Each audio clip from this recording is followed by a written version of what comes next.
Welcome back to Itemized Deductions. This time we're going to be talking about taxes. So this is, I'm going to try to highlight that section. Oops, just this section. So it's the second section on the Schedule A, lines 5 through 9.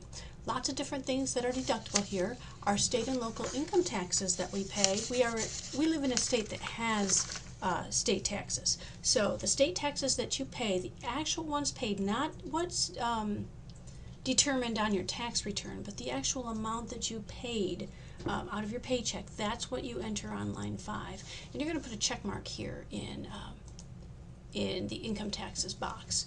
If we lived in a state that didn't have a state income tax, then we might want to try to deduct the general sales tax. And in your textbook on page 9, there's a little worksheet to help you figure out what your deduction is for that. People who live in those states quite often save all their receipts. I know that some people, they have a system, a lot of them, they just have an envelope in which they stick every single receipt that they get, no matter what it is, and that's where they keep track, that's how they keep track of their general sales tax. But most of the time in the state of Georgia, we're going to use income tax. I had one student, it's a former student from several years ago, who was doing, they're making a lot of big purchases, so they wanted to kind of keep track of what their sales taxes were, and I don't remember if she ever got back to me finally at the end of the year, but it was looking like they were going to have a general sales tax deduction, and she was kind of doing it as an experiment. I don't necessarily recommend it because it was a lot of work on her part, but if you've got the time and you're really curious about it, it's kind of a neat thing to do. So the next one is our real estate taxes. So the taxes that we pay on our house every year, our property taxes. Those are deductible, and those are really easy to find because we get statements from our taxing agency all the time. Likewise, the state and local income taxes, our state taxes that we pay, is right on our W-2. So this is just the property taxes though. No homeowners fees are allowed, no garbage fees. If you pay your garbage fees through your with your taxes, that part isn't included. But the rest is. And in the past, I'm pretty sure that we were allowed this taxes on our second homes as well. As far as I know, that's not changing. But what I do know is that the deductibility of taxes is going to be limited to $10,000. So the maximum that you could have on line 9, as far as I understand, is going to be $10,000. Or if you're married filing separately, it would be $5,000.